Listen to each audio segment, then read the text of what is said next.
是我被所谓的正义裹挟，亲手将黑道父亲送向断头台。临行前，他没有半分怨怼，眼底满是对我的欣慰与期许。直到父亲倒在刑场，我才幡然醒悟，那所谓的正义，不过是大人物博弈时随意摆弄的棋子。无尽的悔恨与自责像潮水般将我淹没，窒息的无法呼吸。再睁眼，我竟重生回到父亲准备火拼的前一秒。言辞，醒了就赶紧回学校，这里乱。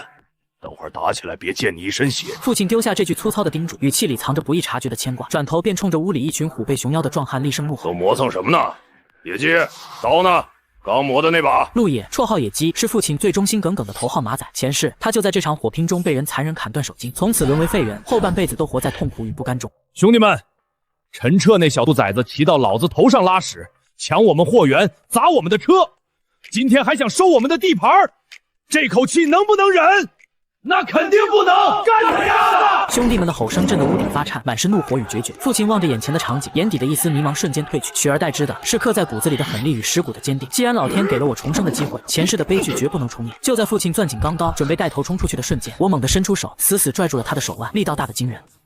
咋了，儿子？生活费不够了？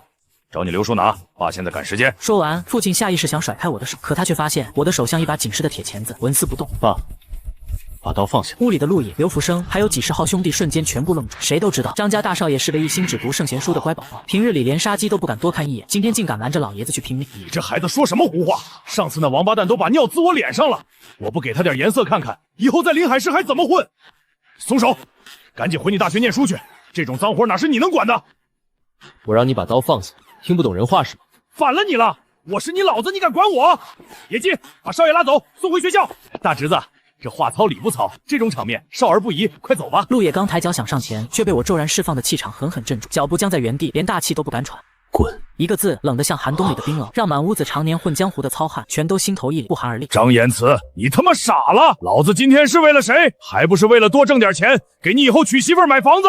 你给我让开！ 父亲暴怒，猛地发力，终于甩开了我的手。可下一秒，我往前跨出一步，身形快得像一道残影。不等所有人反应过来，我右手闪电般探出，精准扣住父亲握刀的手腕，指尖狠狠按在他的麻筋上。沉重的钢刀哐当一声被狠狠摔在水泥地上，发出刺耳的声响，满是瞬间死寂，连呼吸声都清晰可闻。所有人都瞪大了眼睛，像看怪物一样盯着我。那个文弱书生般的张家大少爷，竟然空手夺了临海猛虎张萧山的刀。爸，你要是想死在监狱里，把牢底坐穿，你就跨出这个门一步，我绝不拦你。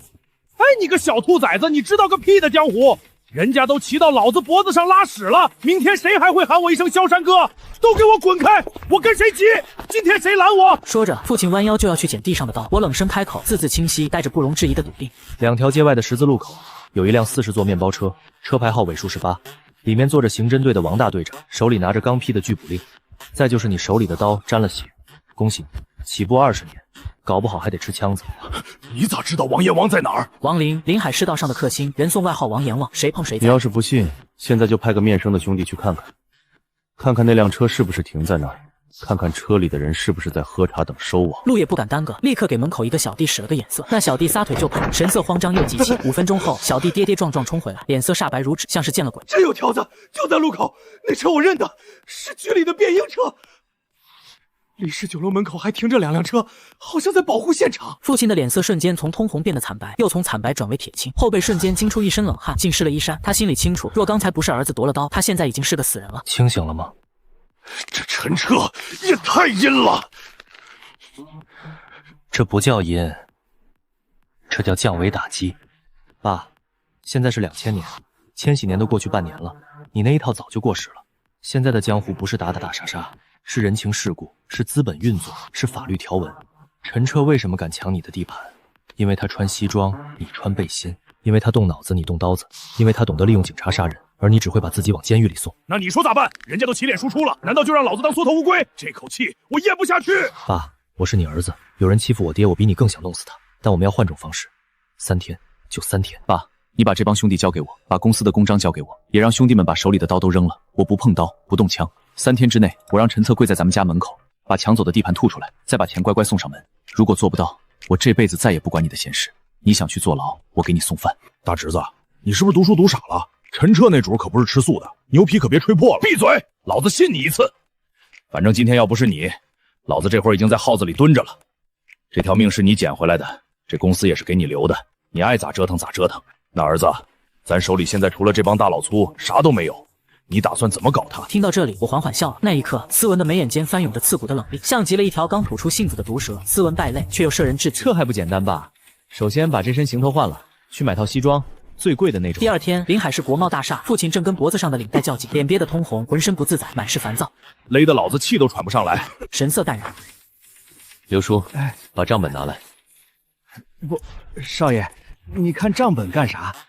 这玩意儿枯燥，你看不懂的。刘福生是公司的老人，也是父亲最信任的管家，但我比谁都清楚，这人手脚不干净，胆小如鼠，还是个典型的墙头草。前世就是他临阵倒戈，给陈彻递了不少致命消息。我不看，你念给我听，就念上个月的招待费，还有刚才采购的明细。刘福生心里一慌，额头冒出细汗，却不敢违逆。采购钢材10吨，单价3200，合计32600。刘叔，你是在哪家店买的黄金镶钻钢材？贵了20%。那是急单，有加急费啊。好的，那继续。5月8号，招待费5万，招待谁了？招待工商局的几个领导。哪几个？姓什么？在哪儿吃的？喝的什么酒？刘福生彻底慌了，结结巴巴，半天答不上来一个字。这都是刘二哥安排的，我不太清楚。下一秒，我猛地一巴掌拍在账本上，声音不大，却带着摄人的威压，震得桌面微微发颤。刘福生吓得一屁股坐在地上，脸色惨白，连门口抽烟的父亲也被吓了一跳，手里的烟差点掉在地上。刘叔，这本账烂得像一坨屎，你自己贪了多少我不问，可这5万块招待费到底进了谁的口袋？又是谁授意你做的假账？最好想清楚了再回答。刘福生的脸瞬间煞白如纸，嘴唇哆嗦着，眼神惊恐地看着我，额头上的冷汗顺着脸颊往下淌，浸湿了衣领。行了，账本先放这儿。刘叔，你去洗把脸，全是汗。咋了，儿子？账不对？爸，这公司能活到现在，全靠你命硬。走吧，时间差不多了，去见陈彻。真去啊？咱啥都没带啊，老爹心里没底啊。谁说没带？拿着。我从随身的公文包里掏出一叠厚厚的文件，递给父亲。父亲狐疑地接过来，翻开一看，眼珠子差点瞪出来。里面有关于陈氏娱乐城、鼎盛 KTV 重大消防隐患的调查报告，还有陈氏物流1999年度偷税漏税明细表复印件，甚至还有几张模糊却清晰可辨的照片。照片上，陈彻正搂着几个未成年少女，在包厢里吸食违禁品。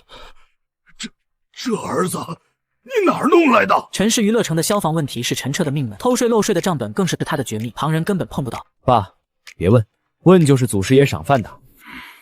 走吧，张董事长，去教教那个不可一世的陈大少，什么叫真正的黑吃黑？另一边，陆也正撅着屁股往腰里塞钢管，嘴里还念念有词：“少爷有备无患嘛，万一陈彻那帮孙子玩阴的，我也好给大哥挡一下子。”拿出来。给我都扔了！大哥，这就是根棍子，不算犯法吧？我们今天去干什么？去砍人，去抢地盘，去收保护费。我们是去进行商务洽谈，去谈一笔几百万的大生意。你见过哪个身家100万的老板腰里别着根自来水管去谈合同的？这叫掉价。听少爷的，今天咱们是文明人。爸，一会儿到了地方，我要给你立个规矩，时刻保持微笑。啥？人家都起脸输出了，你让我笑？我是去谈判，不是去卖笑。少爷，大哥这暴脾气，怕是要憋出内伤来。我给你算笔账。咱们带30个兄弟冲进去，把陈彻打进 ICU，爽不爽？那是相当爽啊！然后呢？医药费谁出？警察抓谁？我们要赔多少钱？你要蹲几年？父亲瞬间不说话，他心里门清，这一架打完，至少赔进去几10万，还得跑路躲风头，得不偿失。我换个算法，如果我让他公司破产，背上一屁股债，让他从陈家大少爷变成一条丧家之犬，最后因为经济犯罪去监狱里捡肥皂。他的钱变成我们的钱，他的地盘变成我们的地盘，他不仅要跪着求我们，还得在牢里度过下半生。爸，你说打赢他划算，还是玩死他划算？哦，这还是那个只会读书的书小子吗？这心思比我这个混了半辈子黑道的人还黑。儿子，你以后要是混黑道，估计没我们这帮老家伙什么事儿了，也太阴了。老登，这不叫阴，这叫资本运作，这叫降维打击。学着点儿。以后这种事儿多着呢，我保证，以后你会感谢我今天的决定。行，老子听你的。今天就算他把刀架我脖子上，老子也对他笑。只要能坑他钱，别说笑，叫他爷爷都行。没过一会，一行人顺利抵达陈氏酒楼。包厢里，陈彻翘着2郎腿坐在主位上，姿态傲慢。见父亲进来，嘴角勾起一抹毫不掩饰的讥讽笑容。萧山哥，咱也别绕弯子了，今天把你叫来就2件事。第一，城南码头的货运线归我。第二，为了弥补我兄弟上次被打伤的医药费，拿50万出来。只要答应这2个条件，咱们以后还是好邻居。要是不答应，今天这顿饭怕是不好消化。要么留下地盘，要么留一只手。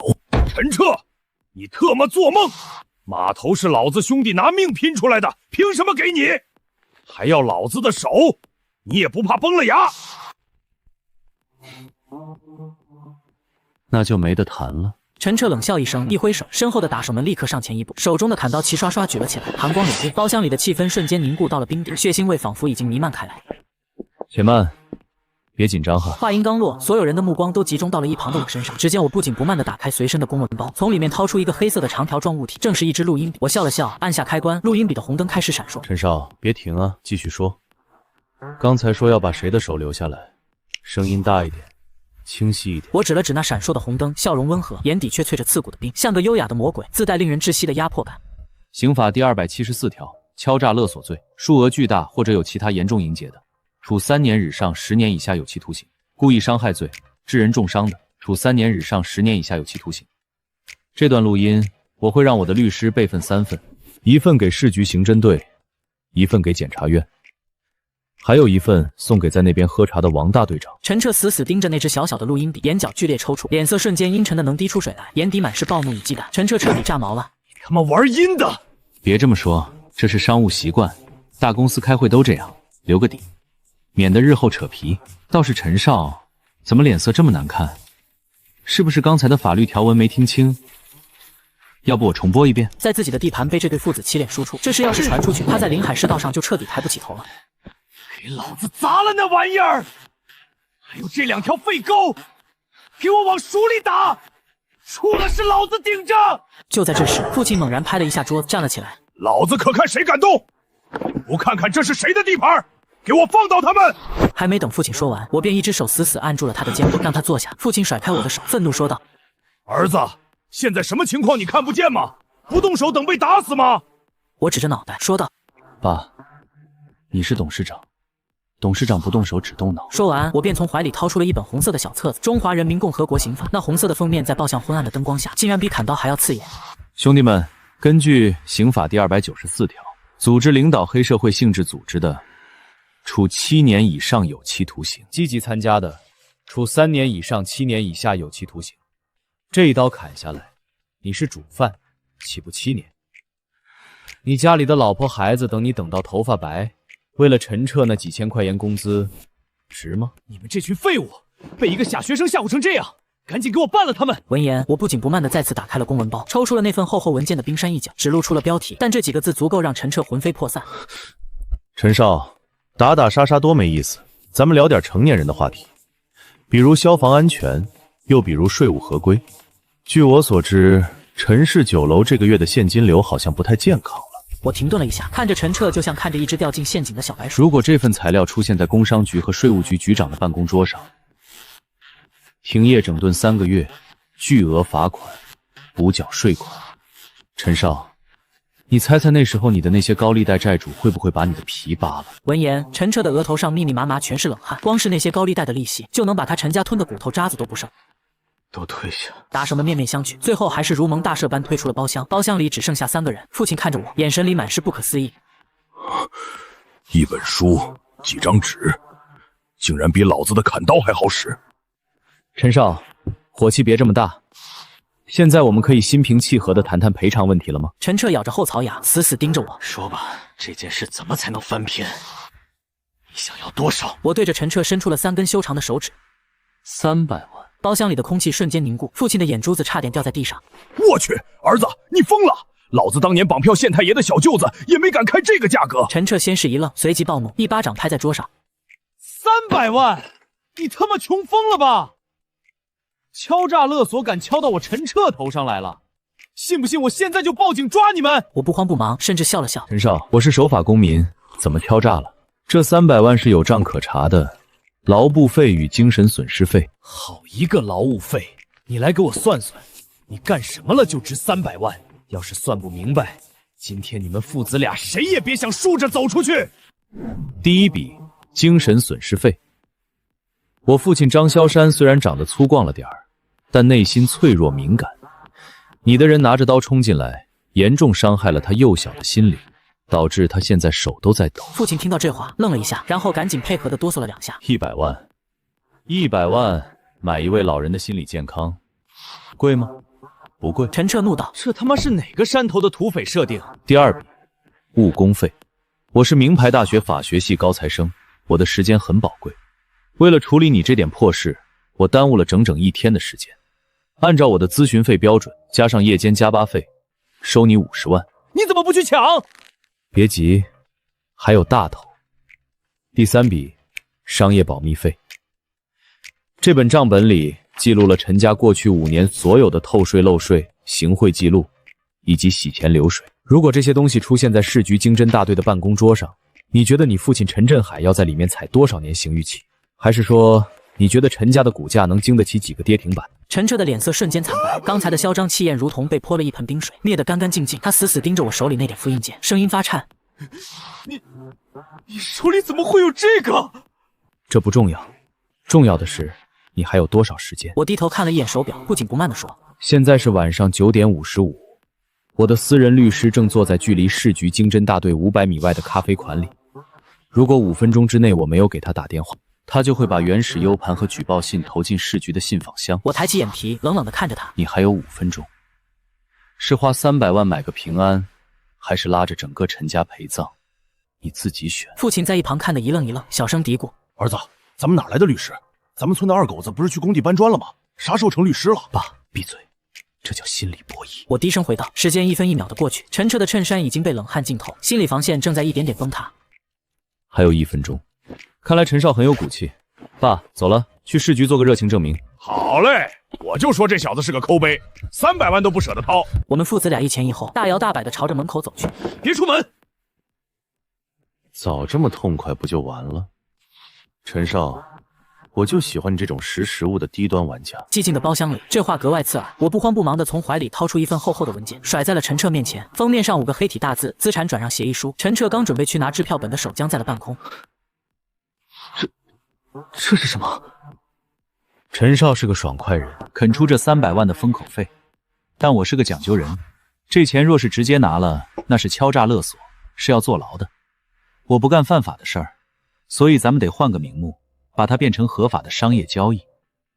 什么交易？我翻开合同，指着第3页的标的物条款：城西那块废弃的碎石市场一直挂在我父亲的安保公司名下，那地方鸟不拉屎，连野狗都不去撒尿。现在我把它撞价300万卖给陈氏集团，陈少，这很合理吧？你这是强买强卖，那块破地皮值300万。地皮是不值钱，但陈少的自由呢？这本记录了陈家所有肮脏交易的账本，可不只值这1块地皮。陈彻死死盯着那份合同，他知道自己这是掉进坑里了，签了就是冤大头，不签就是阶下囚。好手段，你小子，我以前真是小看你了。你比你那个土匪爹强多了，够狠。过奖了，签字吧，陈少。我的律师还在看表呢，现在是9点58分。陈彻浑身一颤，再也不敢废话，抓起签字笔，在那份如同卖身契一样的合同上签下名字，盖上了公章。他又把一张300万的现金支票一把拍在桌子上，拿着钱，拿着合同，滚！陈少果然信守承诺，合作愉快。陈少，这块地皮极具开发潜力，相信在陈氏集团手里一定能变废为宝。下次若还有这种生意，记得再找我，我给你打98折。说完，我们父子俩一前一后，大摇大摆地走出了包间。走廊里，父亲终于憋不住了，一把拽住我的胳膊：“儿子，这就完了？300万到手了，那碎石场真卖出去了？”白纸黑字，红章画押，具有法律效力。爹，从今天起，咱们就是正经生意人了。高，实在是高！以前老子拿刀架在人家脖子上，也就抢个几千块。你这一张破纸，几句话就弄来300万，这就叫文化人。爹，这才哪儿到哪儿，这300万只是第1桶金，咱们要走的路还长着呢。父亲似懂非懂地点点头，像是想起了什么，猛地一拍大腿：“坏了，儿子，那账本的复印件还在那小子手里呢，万一他发现那是假的……谁告诉你那是假的？你不是说那是你为了炸他连夜编出来的吗？真的假不了，假的真不了，半真半假才最要命。那复印件里前10页是真的，后面的全是咱们这几年买菜的流水账。等他发现的时候，咱们的洗白大计早就完成了。”刚走出江氏酒楼，陆野便急忙迎了上来：“少爷，咋样？动刀没？”我看到陈家小子带了10几号保镖，要是打起来，我车后备箱里那几根钢管可能不够用。父亲没说话，像个被雷劈了的木头桩子。我拿出那张轻飘飘的支票递给陆野300万！我操！我的个亲娘嘞！陆野嗓子劈了，像只被人掐住脖子的公鸡，眼珠子差点瞪出眼眶。大侄子，你把陈彻那小子的金库给炸了！爹，野鸡叔，以前你们带着几十号兄弟提着西瓜刀去抢地盘，被人砍3刀，最后分到手能有多少？父亲回想了一下，那一架好像分了800，还是因为我是带头的，多拿了200。唉，拼了半条命，流了一身血，才换来800块。那是卖命钱，是最廉价的劳动力。我语气平静，却字字诛心。今天我没动一根手指头，就动了动嘴皮子，打印了几张废纸，盖了个萝卜章，就拿了300万，翻了多少倍？爹，你会算吗？父亲算不过来，但他大受震撼，一种前所未有的观念冲击，崩开了他那颗顽固的悍匪脑袋。这就叫知识产权，这就叫降维打击。老爹，时代变了，现在不打打杀杀了，那是流氓。咱们要做的是穿上西装，打着领带，用法律和合同去抢，这才叫生意人。儿子，你真出息了！父亲激动的声音都哽咽了。以前老子总觉得读书有个鸟用，百无一用是书生，总想让你练武，怕你受欺负。现在看来是爹错了。爹是个粗人，目光短浅，这哪里是书生，这他妈是财神爷下凡了。老爹言重了，以后好好学着点。我心中一暖，但脸上依旧保持着云淡风轻的模样。父亲抹了一把脸，突然一巴掌拍在陆野的大腿上。听见没？传我的话下去，以后公司里的大事小情全听我儿子的。他说往东，谁敢往西，老子跌碎了喂狗。谁要是敢在他面前炸刺儿，就是跟我张萧山过不去。大哥，你放心，谁敢动大侄子，我老陆第一个绑炸药包炸他全家。野鸡叔，低调，咱们是正经公司，别动不动就炸药包，要学会报警，报警抓他们才是最高级的羞辱。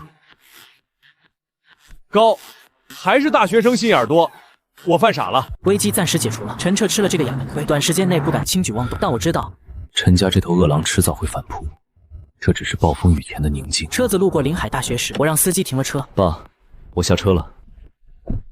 今天还有一件更重要的事情要做。临海大学是我曾经挥洒青春，也是留下最多遗憾的地方。父亲一脸疑惑：咋了？儿子还要去哪儿收账？这学校里也有欠咱钱的。不收账，去追债。追谁的债？去追一个上辈子让我后悔到死都没能追回来的女人。爹，你先回去吧，今晚不用给我留门了。说完，我大步流星地走向那座象牙塔，背影决绝，只留下2个加起来100多岁的老年人面面相觑。我去，野鸡，我是不是听错了？咱家这铁树要开花了。深夜，张家老宅，父亲已经睡熟了，发出如雷的鼾声。我静静看了父亲许久。前世，父亲还没等到出狱就郁郁而终。这一世，听着这熟悉的鼾声，我竟觉得无比心安。爸，睡个好觉。我回到自己的小屋，开始思索接下来的计划。300万到手，启动资金有了，人心也稳住了，但想要对抗陈家这个庞然大物，光靠这点钱还远远不够。我需要盟友，需要一个强有力的借力点。我在纸上写下了一个名字：沈定国。前世的记忆里，正是今天晚上，沈定国在陈彻的叔叔陈啸天的设计下，签下了一份关于长溪地皮的对赌协议。那是个必死的局。3个月后，沈家资金链断裂，大厦崩塌，沈家一倒，临海市就是江家的一言堂，我更没机会翻身。我用红笔在沈定国的名字上画了个圈，所以沈家不能死。救沈家，既是为了还当年的一份情，更是为了借势沈家的资源、人脉，还有那块即将升值的地皮。与其被沈家吞了，不如让我来截胡。第二天，我换上了一件干净的白衬衫，头发随意抓了抓，现出几分少年的蓬勃朝气。我深吸了一口气，心中默念：这一世，我要把遗憾统统填满，也要把该拿的利益一分不少的拿回来。沈万清，临海首富沈定国的独生女，金融系的系花，也是全校公认的高岭之花。3个月后，沈氏集团资金链断裂，沈定国跳楼自杀，这朵高傲的雪莲一夜之间跌入尘埃，豪宅被封，豪车被扣，那些曾经围在他身边的追求者瞬间变脸，甚至有人落井下石，想逼他去陪酒。上一世，那是一个大雨滂沱的夜晚，我在路边一个大排档洗盘子，看到了那个曾经不可一世的笑话，他浑身是扣，为了几10块钱，正在跟一个醉汉推搡，但我那时也是个通缉犯的儿子，自身难保，只能眼睁睁看着他被生活碾碎，无能为力。我把那些沉重的画面压回心底，径直堵住了迎面走来的沈婉清。你干什么？有事吗？沈婉清皱起眉头，语气冷淡。周围的几个男生停下脚步，幸灾乐祸地等着看笑话。这小子是疯了吧？癞蛤蟆想吃天鹅肉，沈校花也是他能碰的，也不看看自己什么家庭成分。我无视了周围的窃窃私语，看着沈婉清，突然笑得很斯文。沈婉清下意识地后退半步，眼中闪过一丝恼怒。请自重，让开！我压低声音，抛出了一枚重磅炸弹。沈校花，想不想救你父亲的命？沈婉清瞳孔骤缩，原本冷漠的眼神终于出现了一丝裂痕。你什么意思？他父亲最近确实遇到了麻烦，这是连公司高管都很少知道，我怎么会知晓？6点半，正好是饭点。城西那块者长溪地皮是个天坑，沈总要是签了字，沈家就完了。沈婉清手中的书啪的一声掉在了地上，脸色煞白。父亲今晚就是要去签那个合同。你到底是谁？他的声音在颤抖。第一次发现我这个平日里沉默寡言的男同学，竟然如此陌生。我是谁不重要，重要的是我有办法扭转沈家的绝境。我指了指校门口的方向，笑得像只志在必得的大尾巴狼。沈校花，赏个脸，今晚请我吃个饭，我告诉你怎么把那个坑填平。沈婉清看着我，眼神复杂，最终咬牙点头。好，但我没带现金。没关系，我不挑食，食堂2楼麻辣烫就行，记得加2个蛋。次日，苏婉清早早就找到了我，她的语气比昨天柔和了许多。言辞，谢谢你。昨天回去后，我劝住了我爸，他连夜找人去查了长溪那块地，结果出来了，跟你说的一样，那就是个天坑。如果那5000万砸进去，我爸可能真的会想不开。不用谢，各取所需罢了。我笑了笑，语气平淡。对了，既然没买地，那你爸……还没等我说完，沈婉清就打断了我，声音里透着一丝无奈和迷茫。虽说钱保住了，但是临时毁约得罪了开发商，圈里都说沈家言而无信，资金闲置着，我爸看什么都像坑，急需一个靠谱稳定的新项目挽回声誉。闻言，我眼前一亮，这还真是瞌睡有人送枕头。沈校花，你告诉你爸让他别急，不出1个月，我给他一个比长溪好10倍的项目，到时候2家谈合作。他一脸惊讶，跟你合作？对，合作。我还有事先走了。我没多解释，头也不回就走了。饵已经撒下去了，鱼也咬钩了，剩下的就是等收网的那一刻。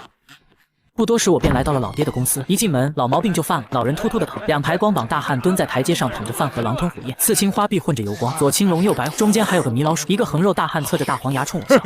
大侄子来了，吃过没？有大腰子，给你留一个。我没搭理他，径直走进大厅。前台黄毛小妹脚翘在桌上抖腿，嗑瓜子皮儿雪花般铺了一地。2楼更是传来麻将砸桌和粗暴的吼声，整个公司乌烟瘴气。我猛地踹开会议室大门，一路缭绕中，4、5个彪形大汉围在麻将桌前，吆喝声戛然而止。主位的刀疤脸看清来人，骂声卡在喉咙。少爷，你发什么疯？我没理睬，径直走到麻将桌前，扣住桌沿，发力一掀，哗啦，桌子翻倒，麻将飞溅，有人怒骂着要冲上来。反了天了！我一步踏前，掏出那张300万支票的复印件，啪的拍在椅子上。动粗，我有资本，睁大狗眼看清楚。刀疤脸凑近一瞧，300万，真的假的？其余人倒吸凉气。我冷笑扫视他们，不动刀，不流血，不蹲耗子，干干净净300万。你们呢？为了几百块的输赢打麻将，还动不动就喊着要动刀子，丢人！众人哑口无言，脸皮发烫。我指着满地狼藉，都给我穿上衣服。从今天起，这里是公司，不是梁山坡。不想干的，滚去领工资走人。无人动弹。就在这时，门口传来咳嗽声，父亲张萧山一身西装革履走了进来，怒吼一声：“少爷说话，你们听不见吗？赶紧都特么给我把衣服穿上！”父亲这一嗓子比圣旨管用，屋里顿时鸡飞狗跳，汉子们手忙脚乱，好好的衣服袖子反了，扣子错了位，一片滑稽。随后父亲严肃说道：“今天开始，我们公司正式转型，以后谁敢光膀子露纹身，老子第一时间拿砂纸给他磨皮。”刀疤脸一边系扣子一边苦笑：“大哥，那以后叫您啥？你他妈别再叫老子大哥，那是黑社会叫法。以后叫我董事长，叫少爷总经理，记住没有？还有。公司事务以后少爷说了算，你们有意见吗？”一片死寂过后，稀稀拉拉的喊声响起，透着心虚。我都听董事长和总经理的。我没笑，这群野狼表面的服从罢了。散会。半小时后，所有主管到我办公室，迟到1分钟扣1000。说完，我转身离开，气场凛冽。人群散去，角落阴影里，金丝眼镜反着寒光。财务总监李承安盯着我的背影，嘴角勾起一抹阴冷笑容。总经理。乳臭未干也想分蛋糕。他抬脚狠狠碾碎地上踩着的一张麻将牌，发财。公司姓张，钱可不一定。会议室里的人散得差不多了，父亲被一群老兄弟簇拥着去视察食堂了，嚷嚷着要给大伙加鸡腿。我没动，独自坐在宽大的总经理椅上，指尖钢笔无声旋转，镜片后的目光死死锁住那扇半开的门。我在等那个前世将我爹送进监狱，让我家破人亡的好叔叔。果然不出半分钟，李承安推门进来，脸上堆着标准化的笑。这位建成安保的财务总监张萧山，昔日的狗头军师，里里外外都是戏。少东家，忙呢。刚才那场面，连你爹都镇住了。公司交给你，大伙儿都有指望了。李叔过奖，还在长身体呢。我推开烟，嚼起口香糖，他掏出一份文件，压低声音凑近。听说少爷从陈家拿走了300万，现在这个年代，钱趴在账上就是死钱，通胀这么猛，坐吃山空可不行。我这儿有个海外高科技基金，年化20%，保本保息。动用私人关系拿的内部名额，300万投进去，1年白赚60万利息，不比养那群大佬粗强？我盯着那份英文 PPT 和高大上的图表，心底冷笑：海外基金怕是洗钱账户吧？上一世李承安就是用这招卷走公司500万，害得我家破人亡。于是我假装惊呼：20%？银行也才给2个点。李承安笑容更盛，掏出财务审批单递过来。少爷，机会不等人，签个字，明天转出去，下月就见回头钱。我笑得纯良。李叔，你是我爸生死兄弟，除了他我最信任。他眼皮一跳，随即催促：叔看着你长大，还能坑你？快签，过了今天名额就没了。我抓过笔，潦草签名，透着败家子的洒脱。这事儿你全权负责，不用告诉我爸，我等着分红。李承安抓过单子，手指抖，椅子倒了也不服，脚步轻快地溜到门口。少爷，你爸有你真是福气。说完，人影已消失，我脸上笑容褪尽，拉开抽屉，按下录音笔的停止键。福气，李叔，这福气你要不要？我抹撒着冰凉的金属，站在窗前，看着他那辆2手本田骑着火急火燎冲出大我嘴角勾起一抹残忍的弧度。路铺好了，坑挖深了，摊吧，越摊越好。你不摊，我怎么送你吃一辈子牢饭？不多时，总经理办公室，我抹撒着真皮座椅的纹路，门口响起了敲门声。进。陆野的头探了进来。大侄儿，哦不，张总。我转着椅子，甩出一张银行卡。叶技叔，管好你的大嘴巴。待会儿你出门遇见李承安，就说这是老爷子攒的500万棺材本，密码6个8。陆野捏着卡直瞪眼。500万？大哥哪有那么多私房钱？他打牌还欠我200没给呢。有没有不重要，重要的是李承安信不信。我笑了，笑得像只算计好的黄鼠狼。记住，一定要演得神秘，偷偷摸摸的，让他觉得你是说漏了嘴。陆野似懂非懂，但他有个优点，听话。行，连傻子都不会信的事儿，我能办成。我点了点头，陆野攥着卡转身出门。我看着关上的门，推了推眼镜，打开了电脑上的财务系统后台。这是我昨晚连夜让人重做的系统，界面很高级，其实全是漏洞，特别是针对大额转账那一栏。我特意取消了董事长短信验证这道最后的防火墙，只留下了一个财务总监优盾授权。只要李承安插上他的优盾，这300万加上那所谓的500万棺材本，就能在3秒钟内飞到大洋彼岸。李叔，路给你留了，桥给你搭了，你要是不进来拿点什么东西，都对不起我这番苦心。走廊里，陆野转悠了3圈，终于看见李承安夹着公文包哼着小曲从厕所出来。陆野直接猛扑上去，勒住他脖子。老李，有靠谱的海外基金不？李承安眼睛一亮，那必须有。怎么，你也要投？陆野神神秘秘掏出银行卡。是大哥，大哥私藏的棺材本500万，最近想拿出来做投资，密码6个8。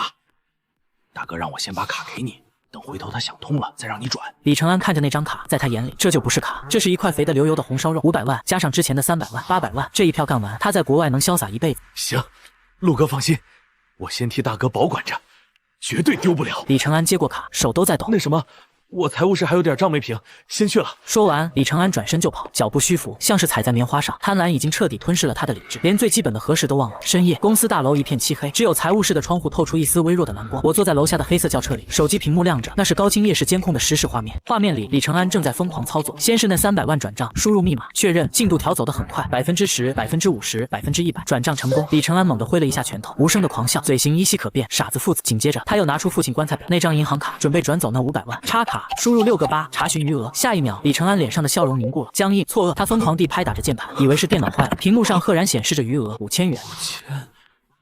怎么才5000？监控里，李承安瘫坐在椅子上，抓着头发，一脸怀疑人生。看到这里，我关掉了屏幕。5000块，够判你个盗窃未遂了。李叔，这牢饭你得吃到死。随后，我拿出手机，拨通了陆野的电话。野技术，鱼养够了，叫上几个兄弟去盛世皇朝夜总会，今晚我请客，庆祝咱们公司即将切出一颗毒瘤。不多时，我们一群人就到了盛世皇朝夜总会。我身上这身笔挺的定制西装，和周围穿着花衬衫、紧身裤的古惑仔们格格不入，像是一只仙鹤落进了野鸡群。陆野跟在我后面，眼睛都不够用了，左看看大腿，右看看大雷，哈喇子差点流下来。把嘴闭上。陆野立马闭嘴，挺胸抬头，装出一副保镖的冷酷样。刚进大厅，一股浓烈的香水味扑面而来，一声娇媚入骨的调笑传来。哟，这不是咱张家大才子吗？我当是谁呢？原来是你呀！2楼的旋转楼梯上走下来一个女人，一身大红色的高开叉旗袍，手里摇着把苏绣团扇，30出头，正是熟透了的年纪。走起路来那腰扭得像条水蛇。红姐，临海市道上有名的粉红教主，也是这家盛世皇朝的老板娘。当年我爸张萧山帮她挡过酒瓶子，平过事儿，这份香火情一直留到了现在。红姨，我推了推眼镜，礼貌的点头。这一声一叫的她花枝乱颤。她走到近前，叫什么姨？把我都喊老了，叫姐。红姐上下打量着我，眼神里满是惊艳。姨怎么没发现张家还藏着这么块璞玉？这丝纹样真想让人撕开，看看里面是不是黑的。陆野在旁边咽了口唾沫，小声嘀咕：“这女人成精了。”红姐说笑了，我神色不变，甚至还伸手帮红姐理了理披肩。无事不登三宝殿，今天来是想跟红姐打听点事。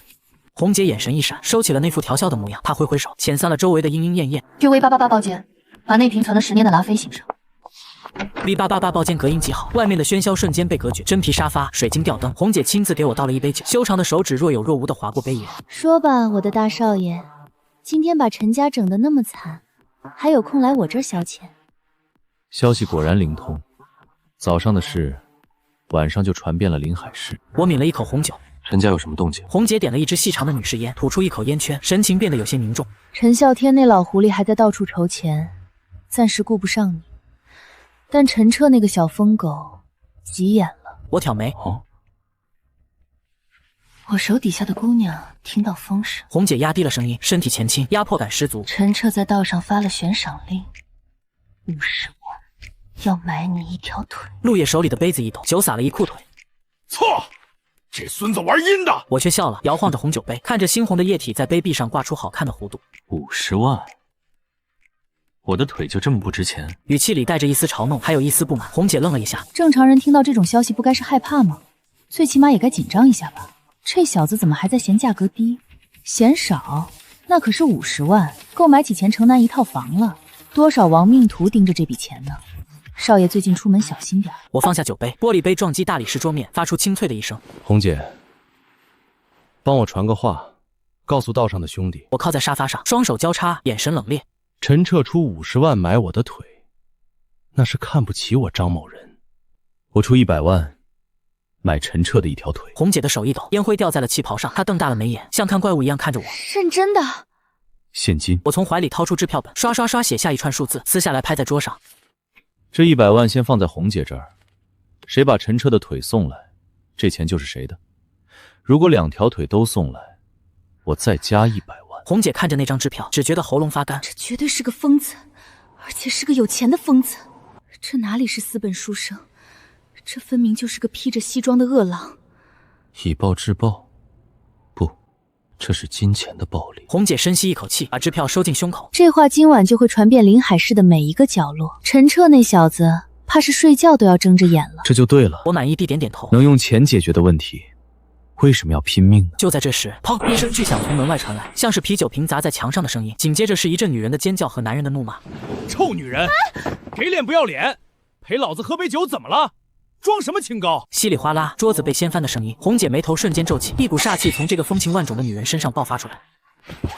妈的，敢在老娘的场子里闹事！她猛地站起身，抓起桌上的对讲机：“保安呢？都死哪儿去了？”我也站了起来，整理了一下并没有褶皱的西装，嘴角勾起一抹玩味的笑。红姐，看来今晚不太平。走，出去看看是哪路神仙在撒野。刚走到门口，随着砰一声闷响，一个穿着廉价夹克的年轻人后背重重撞在墙上，灰尘簌簌落下，但他连哼都没哼一声，借力反弹，一记凌厉的鞭腿抽出去，咔嚓！冲在最前面的混混惨叫一声，小腿呈现出诡异的弯曲，很准快。但这年轻人毕竟是肉体凡胎，围攻他的足足有8个人，手里都拎着钢管和酒瓶，领头的混混是个光头，啐了一口带血的唾沫。妈的，练家子，一起上，废了他！敢管闲事，也不打听打听这是谁看的场子。说完，7、8根钢管劈头盖脸的砸下来，年轻人只能抱头蜷缩，护住要害，鲜血顺着他的额角流下来，糊住了眼睛。即便如此，他那双眼依旧亮得吓人，像一头被逼入绝境，却还在寻找机会反咬一口的孤狼。这西装也紧得离谱，胳膊都抬不起来。儿子，咱能不能不穿这身皮，穿着跟个龟公似的？这一套还8000多，够我弟兄们喝多少顿酒了？那是阿玛尼，穿上它你就不再是老城区收保护费的流氓头子，而是临海市著名民营企业家张萧山董事长。随后我自己也换了一身行头，深灰色定制西装剪裁贴身，勾勒出少年人挺拔清俊的身材，褪去了往日的纹路，多了几分沉稳与凌厉，活脱脱一个初入商界的年轻精英。走了，老邓。记住，一会儿到了公司，腰挺直，少说话，实在想骂人就在心里骂。知道了，知道了，真啰嗦。到底你是老子还是我是老子？转眼到了萧山运输公司，一群光膀子的大汉正围在院子里打牌吹牛。哎呦，大哥来了！众人回头，瞬间安静下来，眼睛瞪得溜圆，满脸诧异。只见门口走进来2个穿西装的男人，走在前面的驼背熊腰，正是他们的大哥张啸山，后面跟着的少年气质冷冽，竟是他们那个文弱书生般的大少爷张言辞。我去，大哥这是咋了？穿这么板正？那是少爷吧？这气质跟港片里的精英似的。我无视周围诧异的目光，径直走向财务室。